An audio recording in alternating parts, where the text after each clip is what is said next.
5 seconds to go.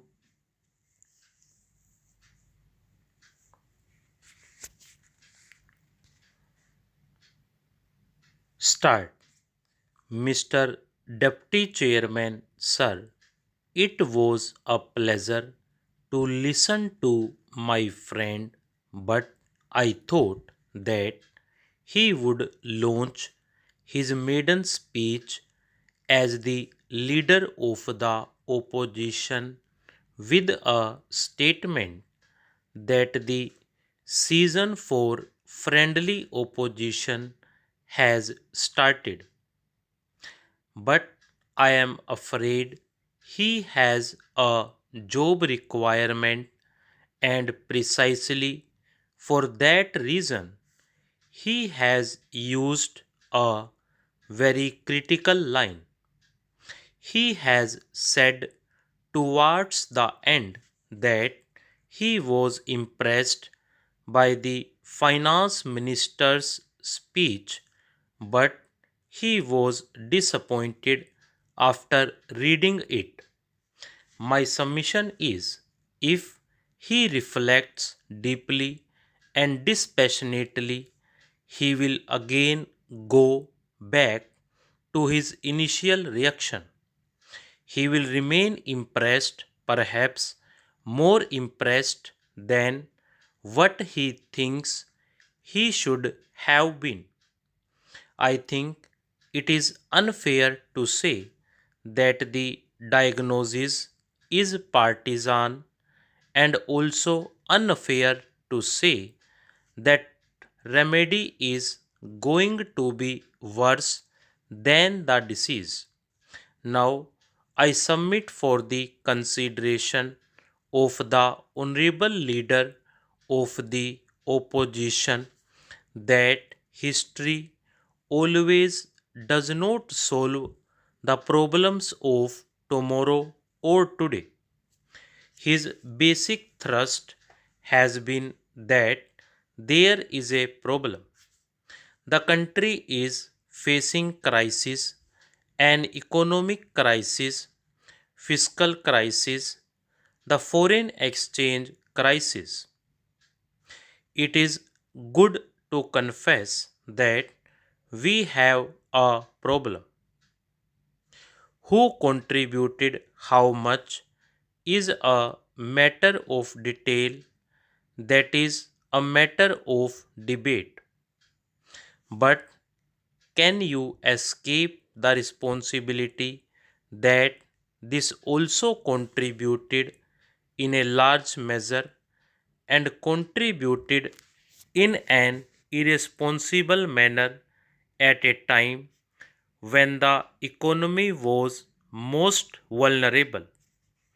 They had political support from all walks of life, in the sense, both from the left and the extreme right, and their leader was the ex finance minister who had historically contributed in the earlier so called devaluation or whatever other kinds of reforms in the country.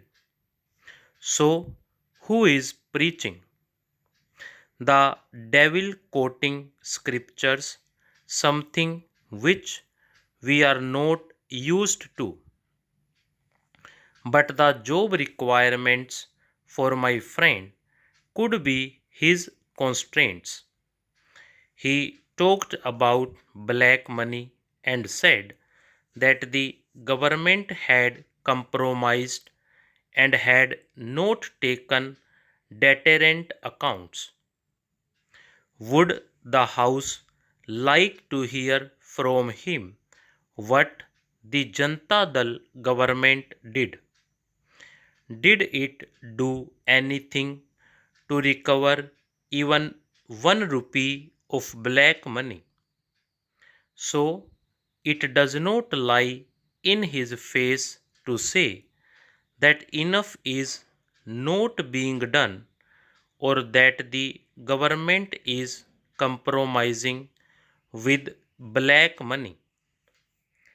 The government is making all efforts to create job opportunities. Mr. Reddy, the basic point that you made is that your so called eighth plan was promising jobs and money to job seekers. Your government is on record. It took a deceitful action. In the election manifesto, you have said that the right to work would be a constitutional right.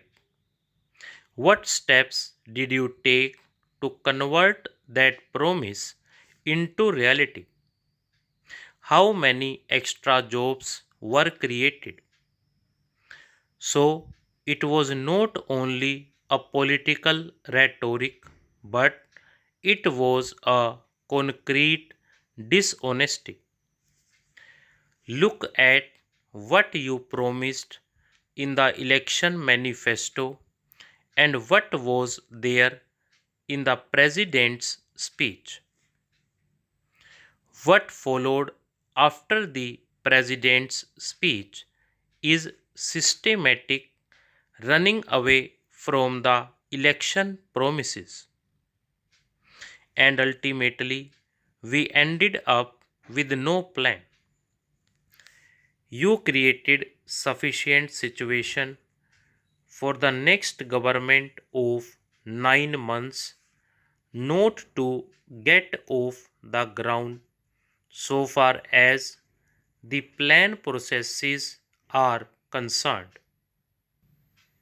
At least they tried better and they did not promise anything as you did because they had no occasion to formally promise.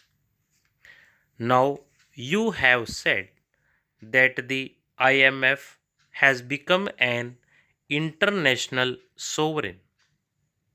What is the role of the IMF? People do not lend money because they are friends. They lend money on the basis of your credit worthiness.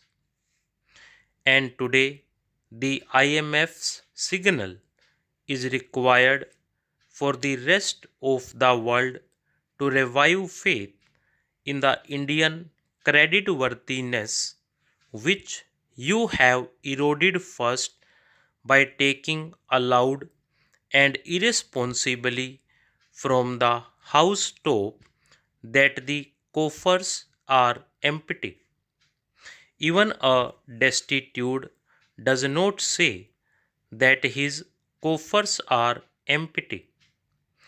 On the one side, you are saying that the coffers are empty, and on the other, you are trying to collect resources from all over the world.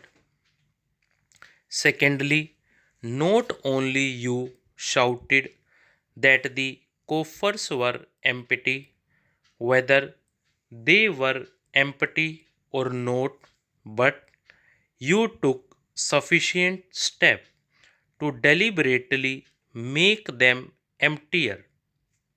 So, if you go into the history, the recent history also, that will help your memory, that will also help in moderating your reaction to the budget proposals and taking a more mature, responsible, and national oriented posture towards cooperation and the enthusiasm behind cooperation so far as economic reforms are concerned.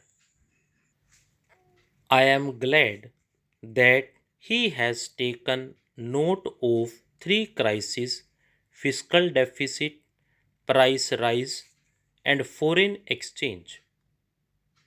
Let me remind him that in 1987, when your party came to power, What was the price situation? And when you left, what was the price situation? And when the Congress came back to power after yours, what was the track record of the government? What did the government do?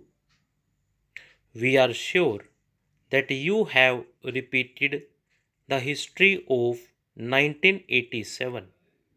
Stop.